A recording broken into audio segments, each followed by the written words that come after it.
How you would connect the 3 register. 3 registers हैं आपके, each of resistance 6 ओम, सारे के सारे 6 ओम के हैं तीनों, और उनके कॉम्बिनेशन से आपको रेजिस्टेंस मिलना चाहिए 9 ओम, 4 ओम और 2 ओम, 9, 4 और 2। ये हमें प्राप्त करना है रेजिस्टेंस। तो पहले हम देखेंगे टू ऑब्टेन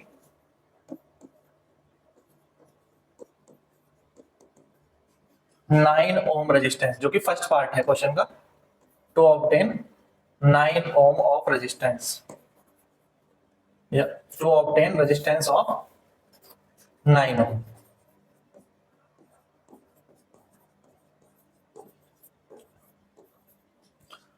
तो इसके लिए हमने क्या किया, सपोज दैट 3 रेजिस्टेंस हैं, 2 को हमने पैरेलल में कनेक्ट कर दिया R1 और R2 को, और एक को सीरीज में कनेक्ट कर दिया R3 को। ठीक है, तो हमने ये किया, we connect the 2 registers in parallel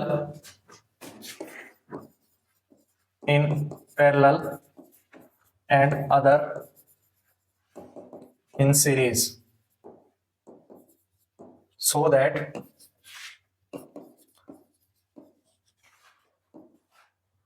तो R1 और R2 का इक्विवेलेंट रेजिस्टेंस क्या होगा, equivalent resistance of R1 and R2, पहले इनका अलग निकाल लेंगे और उसको हम नाम दे देते हैं R4, जो इन दोनों के कॉम्बिनेशन से बनेगा, और वो होगा R4, उसके साथ ये R3 सीरीज में रहेगा। तो पहले R4 निकालेंगे, ये हो जाएगा 1/R4 इज इक्वल टू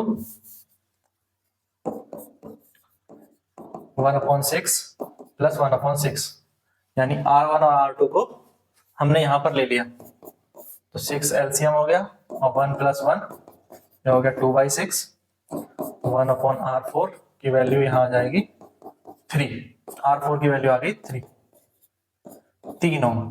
ठीक है, सीधे सीधे भी हम कह सकते थे, ये 6 और 6 है तो ये आधा होकर के आ जाएगा, आधा हो जाएगा। पैरेलल में अगर सेम रेजिस्टेंस के 2 रजिस्टर पैरेलल में लगे हैं तो उनका आधा हो जाता है, और ये 6 ओम है, तो अब ये सीरीज में है, तो अब इनका इक्विवेलेंट रेजिस्टेंस क्या आ जाएगा,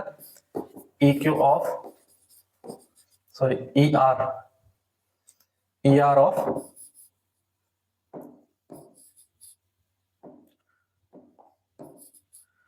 R4 एंड R3, तो इसको R कह देते हैं, तो ये इन दोनों का सम हो जाएगा क्योंकि ये सीरीज में है, तो 3 + 6 इज इक्वल टू 9 ओम। तो देखो 9 ओम अचीव हो गया, क्लियर है। इसका मतलब हमें इन दोनों को पैरेलल में लगाना था और इसको सीरीज में लगाना था, तो हमें 9 ओम मिल जाता है। अब इसका नेक्स्ट पार्ट देखें, जैसे कि डायग्राम में दिखाया है, एक ये 6 ओम का है, और इसके पैरेलल में इन दोनों को सीरीज में लेकर के पहले 2 को सीरीज में रखा और फिर 6 ओम के साथ इनको पैरेलल में कर दिया। तो अब यहां से अगर मैं देखूं तो इनका जो इक्विवेलेंट रेजिस्टेंस है 6 और 6, ये कितना हो जाएगा 12। ठीक है, ये हो जाएगा 12 ओम, और ये 6 ओम है ही, इसका नाम रख दो R1, ये रख दो R2, ये रख दिया R3। ठीक है, तो equivalent resistance of R2 and R3, और जो बन के आएगा, चलो उसको भी एक नाम दे दो, इसको तो R1 हमने कहीं रखा है, इसको नाम दे दिया R4, 12 ओम जो बन के आएगा। तो R4 कितना आ जाएगा, 2 सीरीज में है तो 6 और 6 जुड़ जाएंगे, R2 और R3, तो ये आ गया 12 ओम। अब when R4 and R1 are in parallel, अब ये दोनों पैरेलल में है, सो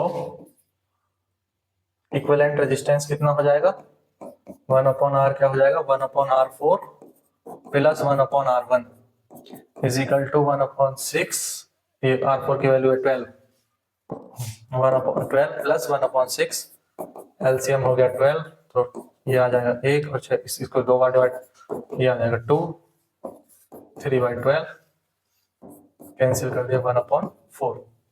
तो इस तरह से रेजिस्टेंस जो आ गया, इक्विवेलेंट रेजिस्टेंस टोटल आ गया 4। ठीक है, तो हम इसको अगर आगे बनाते हैं तो एक हमें 4 ओम इक्विवेलेंट रेजिस्टेंस मिलता है।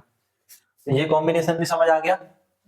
ये वाले कॉम्बिनेशन में क्या किया है, इसमें हमने 2 को सीरीज में लगाया और फिर इनके पैरेलल में 1 को लगाया एक साथ। अब नेक्स्ट देखें, अब हमें 2 ओम चाहिए टू ऑब्टेन 2 ओम रेजिस्टेंस। तो 2 ओम रेजिस्टेंस कैसे मिलेगा इन तीनों से, जब हमारे पास 3 है 6 ओम के और हमें 2 ओम कॉम्बिनेशन चाहिए, तो इन तीनों को पैरेलल में लगा दो, तीनों को क्या कर दो, पैरेलल में कनेक्ट कर दो।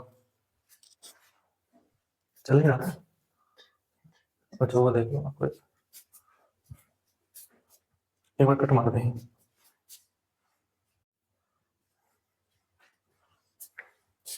अब तीनों को हमने पैरेलल में कनेक्ट कर दिया, तो when all 3 registers are connected in parallel,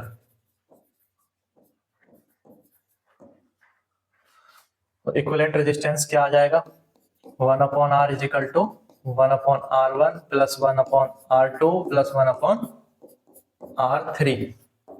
तो ये हो गया 1/6 प्लस 1/6 प्लस 1/6। तो 1/R की वैल्यू 6 LCM